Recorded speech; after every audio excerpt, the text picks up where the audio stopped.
Bonjour à toutes, bonjour à tous, j'espère que vous allez bien. Et ben moi écoutez, ça va très bien, je suis content de vous retrouver aujourd'hui pour une nouvelle vidéo d'avant-match entre le Sporting Club de Bastia et l'AS Saint-Étienne, déjà la 6e journée de Ligue 2. Et oui, ça passe vite quand même parce que les Verts vont faire un match de plus comme on joue le mardi soir 72 heures après notre dernière rencontre. C'est également pareil bien sûr pour Bastia. Ce sera à 20h45 sur les antennes de Beansport, un match qui sera malheureusement encore une fois huis clos, le troisième match consécutif où Geoffroy Guichard ne pourra pas accueillir de supporters. D'ailleurs, Laurent Batles a dit qu'il préférait jouer à l'extérieur en ce moment parce qu'au moins il y avait les supporters stéphanois. Normalement, il ne reste plus que un, ce sera, j'ai envie de dire malheureusement contre les Girondins de Bordeaux, mais en tout cas, voilà, plus que deux matchs où les Verts ne pourront pas compter sur leur public à Geoffroy Guichard. Bien sûr, on va commencer par une page mercato parce que il reste quelques heures, quelques jours. Il se terminera ce jeudi 1er septembre à 23 heures. Donc il ne reste pas beaucoup de temps pour finaliser des arrivées, également finaliser quelques départs. En tout cas, Saint-Étienne, ça bouge beaucoup. Bien sûr, il y a toujours ces rumeurs avec Adrian Girbic qui pourrait rejoindre les Verts, donc l'attaquant l'orienté, mais il lui reste 3 ans de contrat. On sait qu'il l'avait acheté 9 millions d'euros. Ça va être compliqué bien sûr de l'attirer du côté de Saint-Étienne. Il y a également Cardona, donc l'attaquant brestois qui pourrait rejoindre les Verts. Mais normalement la première offre avait été refusée de la part du stade brestois. Pour l'instant, c'en est resté là. On n'a pas d'autres nouvelles. D'ailleurs, j'ai une pensée pour Mady Camara quand même parce que le pauvre, il a pris 6-0 avec Saint-Étienne. Il vient de prendre 7-0 avec Brest. Il a pris 13 buts en 2 matchs. C'est énorme, même s'il n'a joué que la deuxième mi-temps. Il y avait déjà 5-0 à la mi-temps. Donc voilà, en tout cas, c'est pas forcément le meilleur moment pour Mady Camara. Il part de Saint-Étienne qui en prend 6 et il en reprend 7 derrière à domicile.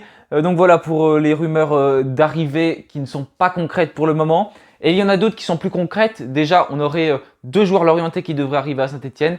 Léo Petro et également Monconduit. Donc ces deux joueurs, Thomas Monconduit et Léo Petro qui vont arriver à Saint-Étienne, c'est imminent. Les deux devraient signer pour un contrat donc de 3 ans à Saint-Étienne. Je crois que ça devrait se faire autour d'1 million d'euros. Donc Léo Petro, il connaît bien les Verts, le défenseur central qui peut jouer aussi un petit peu plus à gauche. Dans la défense à 3 de Laurent Batles, en fait, il serait sur le côté gauche. C'est une défense à 5, mais sans compter les pistons, il serait plus côté gauche, comme il est gaucher, donc ce serait parfait. Et puis mon conduit, lui, donc je vous l'avoue, je ne connaissais pas trop ce joueur. Là, bien sûr, je le connaissais de nom, comme je pense un peu tout le monde, mais je ne connaissais pas trop ses qualités. Donc je me suis renseigné avec un supporter lorientais, Guy Lorient, qui m'a indiqué beaucoup de choses sur Thomas Monconduit. Donc en tout cas, merci à toi. Déjà, alors, on va commencer par ses qualités. C'est un joueur qui est assez bon. À l'entrée de la surface adverse, il a une très très belle frappe. Il est aussi très important dans un groupe, dans un vestiaire pour mettre une bonne ambiance. Techniquement aussi, il est assez bon. Mais par contre, ses défauts, donc c'est un défenseur, c'est un milieu de terrain défensif, hein, Thomas Monconduit. Ses défauts, c'est plus ce que j'aurais aimé que ce soit ses qualités. Dans les duels, il n'est pas forcément très bon, surtout dans les duels qui se jouent dans sa propre surface. On va dire qu'il défend de façon peu académique. Donc ça, on a un peu l'habitude à Saint-Étienne malheureusement. Et on a déjà vu ça il y a quelques jours avec Seydou Sow notamment qui nous a coûté un penalty. C'est également un joueur qui va être un petit peu râleur malheureusement également. Donc voilà, plus pour ses défauts. Encore des duels, il arrive à en gagner au milieu de terrain. Mais sinon, voilà, c'est plus ses défauts qui sont, on va dire, plus défensifs alors que c'est un milieu défensif. Donc ça me pose un petit peu problème, mais en tout cas, je demande à voir parce que c'est que un avis, bien sûr. J'aimerais me faire mon propre avis sur ce joueur. Donc, en tout cas, ces deux joueurs-là devraient arriver. C'est quasiment fait et ils vont passer leur visite médicale et s'engager pour 3 ans. Un autre joueur qui va arriver du côté de Saint-Étienne, donc il en reste deux qui vont arriver, c'est imminent. On va parler donc d'Ibrahima Wadji. Donc c'est un attaquant qui évolue en ce moment à Karabag. Donc déjà, c'est sur la bonne voie parce qu'on le voit, il n'a pas joué, je crois, le dernier match avec son équipe. Il devrait donc rejoindre les Verts. L'opération devrait être aux alentours d'1 million d'euros hors bonus alors que son club réclamait apparemment 3 millions d'euros avant. Il lui reste 2 ans de contrat donc avec Karabag. On a eu une très belle présentation du jeune Karamoko donc, qui était défenseur central à Saint-Étienne et qui est depuis parti et qui a joué avec ce joueur, je crois, en Norvège. En tout cas, il a pu nous dire que c'était quelqu'un qui aimait évoluer dans une pointe à deux attaquants. Donc, c'est ce que veut faire Laurent Batles. Donc, lui, il a des véritables qualités athlétique, il n'est pas forcément très grand, mais par contre il est assez costaud, il n'a pas peur d'aller au duel. Notamment, il aurait bien aimé le voir, par exemple, Karamoko au duel avec Michael Nadé, parce que c'est vraiment quelqu'un qui n'a pas peur d'aller contre l'attaquant, d'aller au duel. Il s'est beaucoup amélioré apparemment aussi devant le but. Il fait preuve de beaucoup de sang-froid. Donc c'est un joueur qui est très rapide. Par contre, voilà, c'est forcément des duels, on va dire, à l'arrêt pour prendre un ballon de la tête. Bah, c'est plus compliqué pour lui parce qu'il n'est pas forcément très grand. Mais en tout cas, voilà les qualités vantées donc, par Karamoko sur son ex-coéquipier Ibrahima Ouadji qui était aligné en attaque avec d'ailleurs le Lorientais Ibrahima Koné quand les deux évoluaient du côté de la Norvège et ces deux joueurs étaient donc très complémentaires selon Karamoko. Donc voilà pour cet attaquant qui devrait rejoindre les Verts. Lui aussi il devrait signer un nouveau contrat et ce serait un contrat également de 3 ans avec Saint-Etienne. Et puis Jordan Lefort qui devrait lui signer pour 2 ans. Donc c'est un défenseur gauche, donc un latéral gauche. Donc ça c'est une bonne nouvelle parce que pour moi il faut vraiment renforcer ce poste-là. Donc lui il évolue chez les Young Boys en Suisse. C'est pareil, il a connu des clubs français, Amiens, également Quevilly-Rouen. Il a 29 ans, il lui reste également 2 ans de contrat. C'est un arrière-gauche donc et il devrait arriver à Saint-Etienne, passer sa visite médicale. Donc en tout cas, voilà pour tous les joueurs qui devraient rejoindre Saint-Etienne. Et il y a également des départs qui vont arriver. Apparemment, Seydouso aurait des touches, notamment en Ligue 1, un club l'intéresserait. Il y avait aussi l'Olympiakos, mais apparemment, voilà, il y aurait moins de discussions en ce moment avec ce club, le club grec. Donc, il aurait pu rejoindre notamment Yannem Villa. Et puis, voilà, donc pour Seydouso, qui pourrait donc quitter les Verts parce que Laurent Batles ne compte pas forcément dessus. Et ce serait le cas peut-être pour Neyou, Charlaby, les deux auraient des touches du côté du Portugal. Mais pour l'instant, il n'y a rien de concret. Donc voilà pour le bilan mercato, on va dire. Maintenant, je vous propose tout simplement de passer à l'avant-match entre entre Saint-Etienne et Bastia.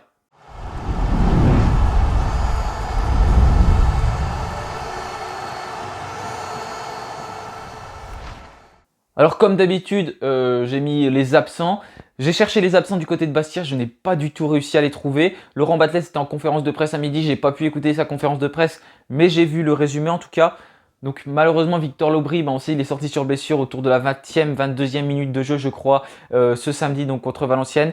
Il ne sera pas présent, il va passer un IRM très prochainement là pour voir ce qui ne va pas. Et il avait été touché au niveau du pied. Donc en tout cas apparemment ce serait moins grave que ce qu'on pourrait imaginer. Mais Victor Lobry ne sera malheureusement pas du déplacement. Tout comme Aymen Mouefek qui est toujours blessé et puis également Antoine Gauthier qui est donc pas présent parce que tout simplement il est en phase de reprise, lui qui était donc touché au dos. Pour l'instant, il n'a pas évoqué Adil Aouchiche, Gabriel Silva et puis il y a les 3 retours bien sûr avec Briançon, Mathieu Cafaro et Étienne Green. Faux! Étienne Green est suspendu encore un match. Donc voilà pour les absents du côté de Saint-Etienne. Malheureusement du côté de Bastia, tout simplement je n'en sais rien parce qu'ils n'ont pas été évoqués. Maintenant on va s'intéresser à cette équipe de Bastia. Alors leur schéma préférentiel c'est un 3-5-2 pour le moment. Je crois qu'il n'y a qu'à la première journée du championnat qu'ils ont évolué avec une défense à 4. Sinon ils ont toujours joué en 3-5-2. Ils sont 11e au classement, donc ils sont dans le ventre mou tout simplement du championnat. Du coup, ils ont marqué 8 buts, ils en ont encaissé 8. Donc on voit que ça marche assez bien en attaque. En défense, c'est pareil, ça doit être la deuxième pire défense du championnat juste après nous. Nous, on est à 13 buts, c'est quand même pas la même chose, mais on en avait encaissé 6 d'un coup. Donc en tout cas, voilà pour Bastia. Si on regarde leurs résultats précédents, on voit que c'est quand même une équipe qui ne fait jamais des 0-0 pour le moment. Il y a toujours eu au moins 2 buts qui se sont pris ou qu'ils ont marqués durant un match. Le premier match contre Laval, ils ont perdu 2-0. Ensuite, ils ont battu les Chamois Niortais sur un gros score. 4-1, ils étaient pas mal en forme parce que juste après, ils ont battu Grenoble 3-0. Et là, depuis 2 matchs, c'est un peu plus compliqué. Défaite 3-1 contre Amiens et également défaite 2-0 contre Rodez samedi dernier. Rodez qui est pourtant une équipe qui n'est pas normalement dans les plus fortes du championnat. Ils se sont fait battre 2-0 à domicile. Donc Bastia qui n'est pas forcément en forme. Bien sûr, à nous d'en profiter parce que on l'attend cette première victoire. Elle nous a échappé samedi dernier et là, il faut vraiment aller la chercher. C'est important parce que ça commence à s'éloigner devant. Et voilà, si vous voulez voir le 3-5-2 du côté de Bastia, c'est leur dernier dispositif, leur dernier 11 lors du dernier match donc contre Rodez. Les joueurs qui sont les plus en forme, en tout cas, c'est toute la ligne au milieu de terrain. que ce soit Lamonge, que ce soit Vincent, Ducrot, également les attaquants avec Alfarella et également Santelli. C'est les joueurs qui sont les plus en forme en ce moment du côté de Bastia. Donc en tout cas voilà, ça c'est par rapport aux notes SofaScore parce que je ne connais pas vraiment ces joueurs en tout cas. Donc j'ai essayé de voir par rapport à leurs notes, par rapport à leurs prestations, ceux qui ont le plus joué et c'est tous ces joueurs-là qui ressortent. Donc le milieu de terrain de Bastia, je pense qu'il est assez costaud. Il va falloir donc s'en méfier. Donc pour cette équipe de Bastia, voilà. Pour Saint-Etienne, bien sûr, je ne présente plus cette équipe parce qu'on la connaît, c'est notre équipe tout simplement. On reste sur des mauvais résultats, on le sait tous. On attend tous cette première victoire depuis très longtemps. On a l'impression qu'on n'a pas le droit d'être heureux à Saint-Etienne. Espérons que ça arrive. Qu'on arrive à changer et qu'on arrive à remontrer de belles choses parce qu'on a fait de belles choses contre Valenciennes. Et Saint-Etienne, on sait qu'on galère à faire 2 matchs consécutifs de bon niveau. C'est là qu'il va falloir le prouver et montrer que les recrues de Saint-Etienne, elles sont très importantes. Je pense notamment à des joueurs comme Bouchouari, comme Dylan Chambaud qui ont été essentiels du côté de Saint-Etienne lors du dernier match. Et on va espérer qu'ils refassent tous un bon match parce qu'il le faut. On va voir les choix que Laurent Batles va faire pendant cette rencontre. Mais ce serait bien également qu'on aille chercher notre premier clean sheet de la saison parce que voilà, on a encaissé au moins un but lors de tous les matchs. Je crois même qu'on en a encaissé au moins 2 lors de chaque match. À part le match contre Nîmes où on n'en a pris que 1. Mais sinon, Saint-Etienne qui encaisse beaucoup de buts, qui concède toujours l'ouverture du score. Pendant 5 matchs, on n'a quand même pas réussi à ouvrir le score. Donc voilà, c'est un point essentiel. Il va falloir réussir à bien entrer dans notre partie et puis être stable défensivement pour au moins réussir quand même à mener au score parce que pour le moment Saint-Etienne a vraiment du mal, même si on a réussi à mener au score malgré le fait qu'on perdait 1-0 contre Valenciennes samedi dernier. Saint-Etienne qui a mené au score quelques minutes avant que Valenciennes revienne dans la partie tout simplement à 1 ou 2 minutes du terme et a même failli d'ailleurs marquer un 3e but en toute fin de match. Là ça aurait été vraiment un scénario cruel pour Saint-Etienne. Maintenant, je vais parler de ma composition. Je ne suis pas forcément fan de cette défense à 5, vous le savez. Mais pour autant, je ne pense pas que Laurent Batles va changer parce que la défense à 4, elle ne fonctionnait pas. Et là, il a changé la semaine dernière, notamment à cause de tous les absents. Et voilà, je pense que pour être cohérent, pour le coup, là, il faut quand même rester sur une défense à 5. Sinon, là, je ne comprends pas s'il repasse à 4 alors qu'il était à 5 et ça a mieux marché qu'à 4. C'est pour ça que dans ma composition, c'est tout simplement une défense à 5. Bien sûr, au cage, ce sera Dreyer. Dreyer qui va donc être à la place d'Etienne Green. Tout à l'heure, j'ai dit qu'il y avait retour d'Etienne Green, mais non, pas du tout en fait. Parce que Etienne Green est toujours suspendu. Je me suis trompé, il a pris 2 matchs. Ensuite, dans la défense à 3, Giraudon accompagné de Briançon, donc de retour, et de Michael Nadé. Donc j'ai mis Briançon et Giraudon parce que je pense que Laurent Batles va aligner ces 2 joueurs forcément. Il les a recrutés tous les 2. Il compte sur eux et je pense que voilà, ils vont être titulaires. Saïd Dousso a fait une mauvaise prestation et il est en instance de départ. Donc je ne pense pas qu'il va être de nouveau titulaire. En tout cas pour moi, ce serait une erreur parce qu'on voit clairement qu'il n'a plus la tête à jouer en ce moment. Au milieu de terrain, un Bouchouari aligné avec Mouton et également Dylan Chambaud au poste un peu de numéro 10 comme il était contre Valenciennes samedi dernier. Bouchouari, j'espère qu'il va le confirmer. Moi, il me fait vraiment penser à Verratti ce joueur. Il a le ballon qui lui colle au pied, un centre de gravité très très bas.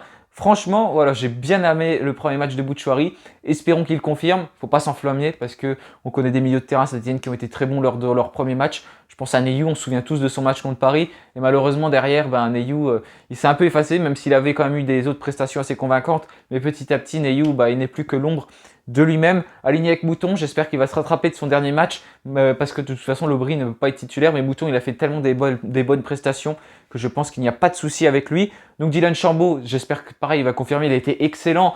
Franchement, ce numéro 10, je pense que s'il continue à jouer comme ça, c'est vraiment une très très bonne recrue pour Saint-Etienne. Et sur les côtés, Masson, on va espérer qu'il confirme ses 70 dernières minutes avec Saint-Etienne. Palencia côté droit, on n'a pas forcément le choix, je ne suis pas convaincu des prestations de Palencia, mais malheureusement on ne peut pas mettre quelqu'un d'autre. Et puis en attaque, soit Crasso-Pintor, soit Crasso-Cafaro, à Laurent Batles de faire le choix, mais je pense plutôt que ce sera Crasso et Pintor. Donc voilà, je vais quand même donner mon pronostic pour ce match parce qu'on me l'a demandé en commentaire. Donc je vais essayer de me mouiller. Allez, premier clean sheet de la saison pour Saint-Etienne. Et puis une victoire 1-0 des Verts. Voilà, vous n'hésitez pas à me donner votre pronostic. On va espérer que ce sera le premier match où Saint-Etienne n'encaisse pas de but. En tout cas, pour moi, c'est difficile toujours de pronostiquer quelque chose qui n'est pas une victoire pour les Verts. Donc je pars sur cette victoire 1-0 de la part de Saint-Etienne. J'attends également vos pronostics en commentaire. Voilà, merci à tous d'avoir suivi cet avant-match. Et puis on se retrouvera certainement mercredi pour le débrief du match donc entre Saint-Etienne et Bastia. En attendant, je vous souhaite une bonne journée et puis allez les Verts. Salut à tous.